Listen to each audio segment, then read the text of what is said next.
Sit up right and straight. Howdy everyone, I'm Corey with Art's Really Cool. Today is the 26th video of Painting's Really Cool.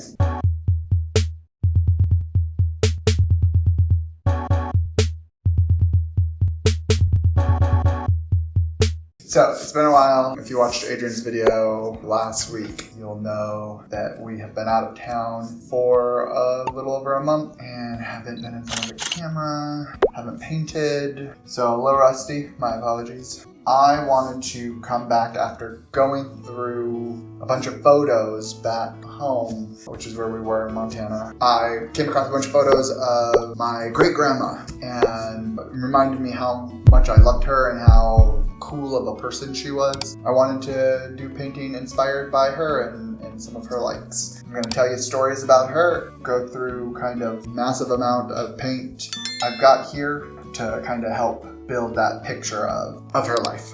She was always an old lady when I knew her. And she was short, she had big poofy hair, big black, like thin but not thin, if you know what I mean. Like it just wasn't big, but it was always big and poofy. She was 5 foot, maybe. I think she was less because she had scoliosis. So she had a little bit of a bump in her back, like she was curved over a little bit. So like when she would hug you, she would come up to like right here and she would hug you around the side and then you would lean your head, put on her poofy hair, and then she would punch you in the side. It was really cute. She was just so sweet. Like I don't have a single bad memory or negative memory of her. She was, in my opinion, the matriarch of the family until we lost her in 2005 on Mother's Day. I vividly remember I was getting food from Applebee's for my mom when I got a call that I needed to get up to the hospital. She had been sick. I didn't make it before she passed. That was a sad memory, but there was just so many more memories behind her life that like I get to share. So one of the things about her that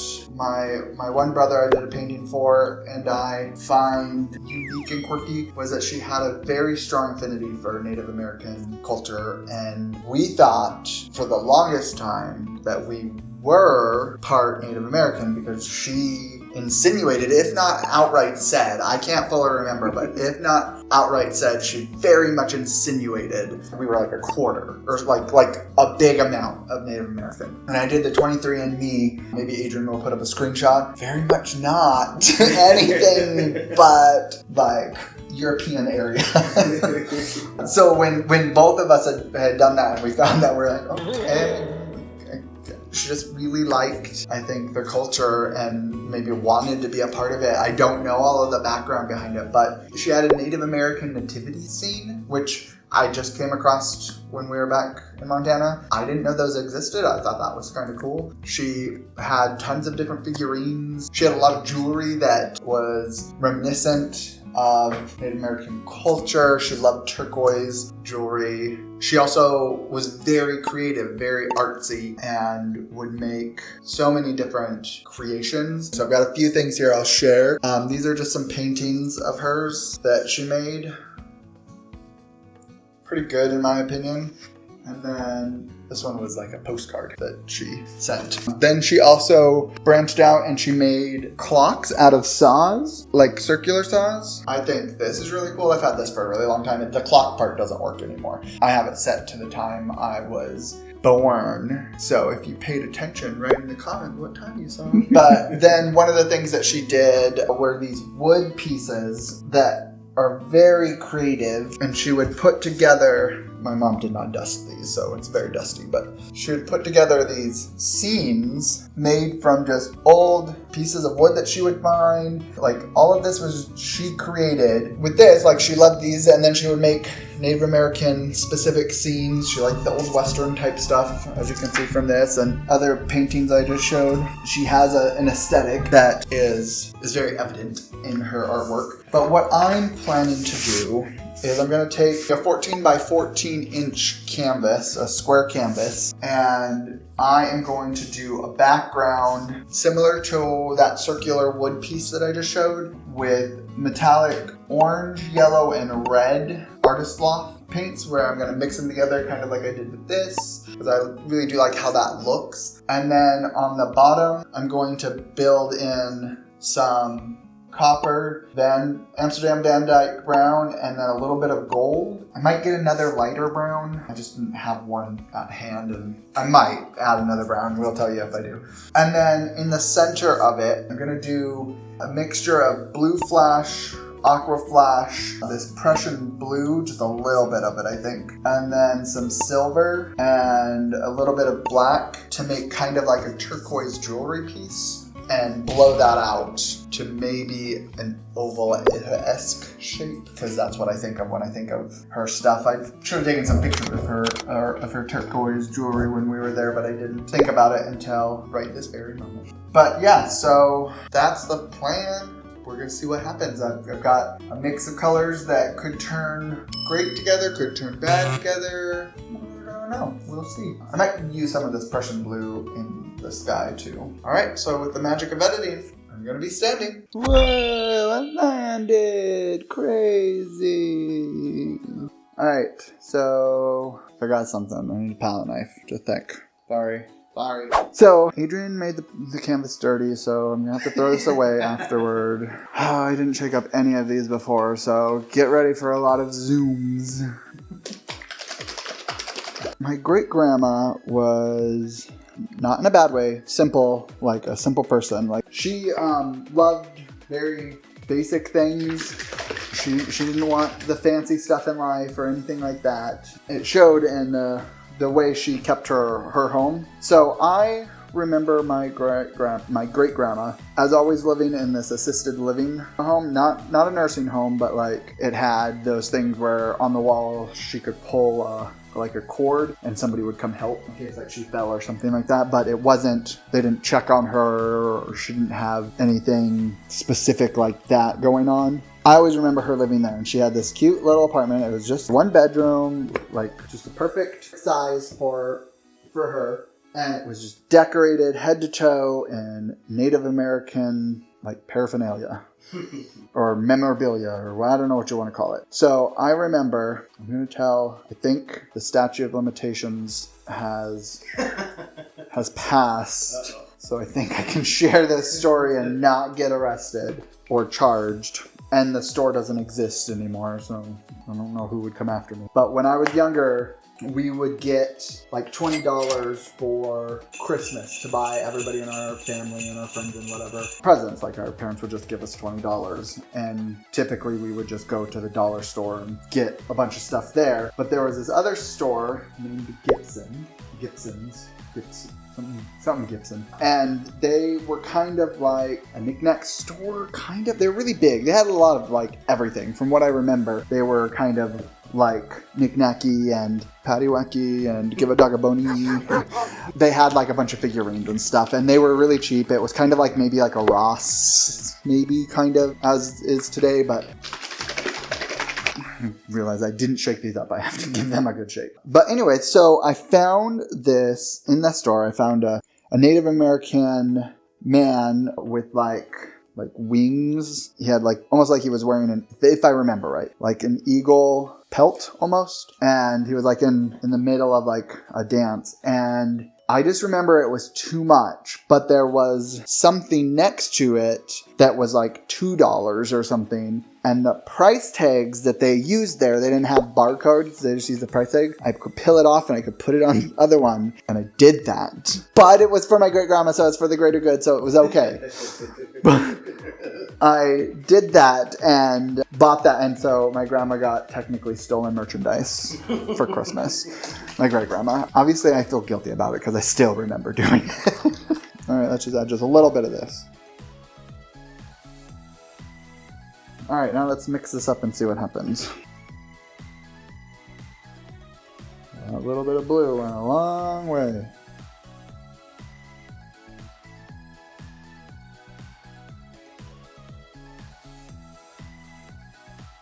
Back to my great-grandma.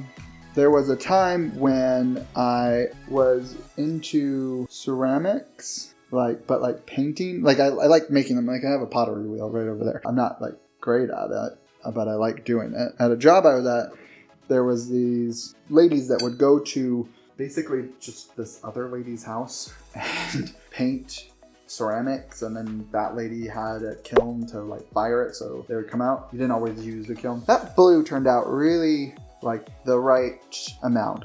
This is what I was picturing in my head. There was a lady there that was really good at doing what was called dry brushing, and some of you may know there's an elephant piece in the house that I did the dry brushing on that I love, which Adrian must put there. See it? There it is. I asked her if she could dry brush this Native American just like head with the headdress. Anyways, sorry, Adrian's gonna yell at me if I don't paint.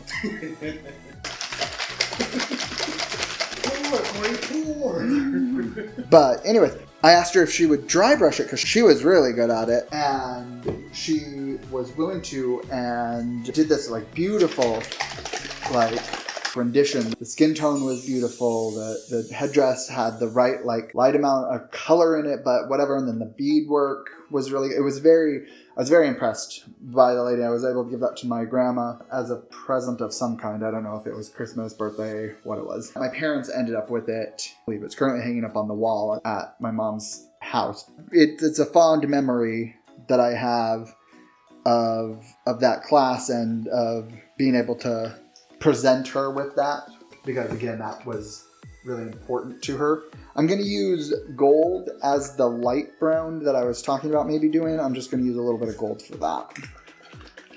One thing I remember is I told you about it. I told you specifically, about a play I did in high school. I was like a stagehand essentially, but on stage, like I had a little role. But my dad came, I don't know if I mentioned it when I talked about this, my dad came with my great grandma and she watched me in that play. I remember that was so sweet of her to make the trek out. Plus I think she just liked doing stuff.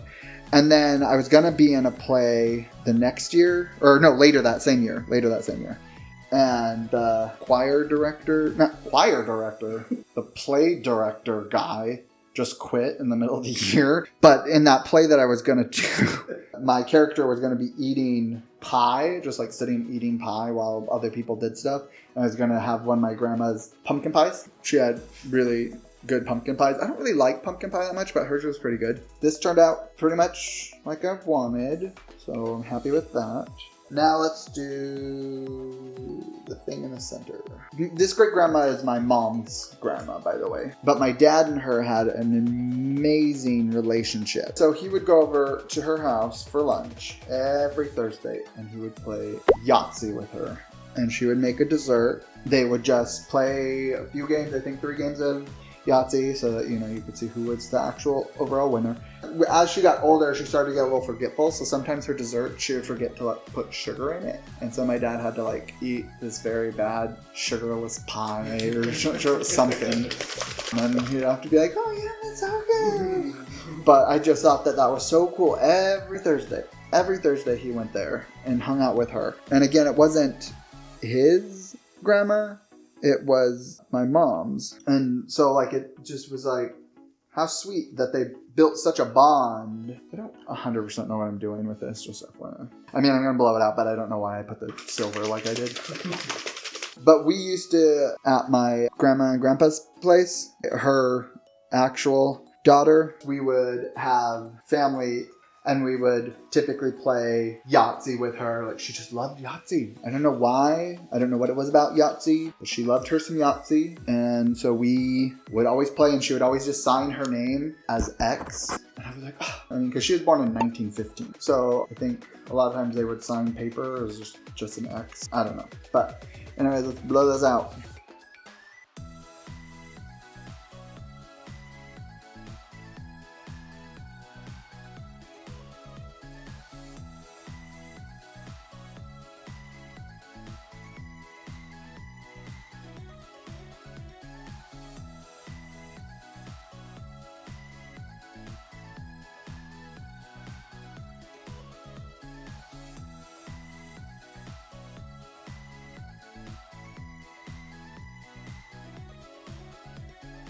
I think I like it.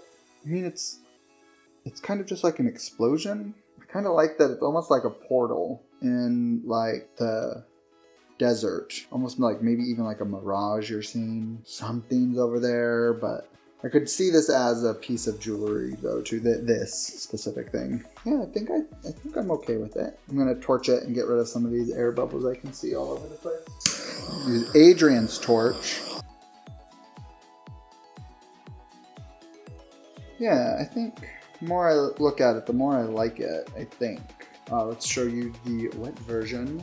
Maybe do a damp break, and then the dry version. This is exactly what the background here is, exactly what I was envisioning when I was putting this together. I'm very happy with how that turned out. The blue did exactly, the little bits showed just little dark spots, which is perfect. Then this is the more woodsy thing, like of that piece of artwork that I showed that in the beginning, that circular one. Like you can see, like it's got very similar vibes. We'll pull up some turquoise jewelry. This really does kind of look like, this could be like the necklace part coming out right here, and this is just like a big statement piece.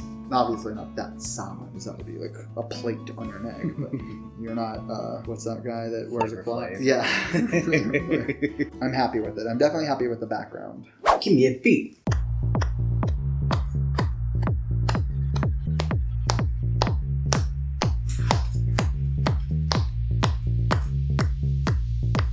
No applause.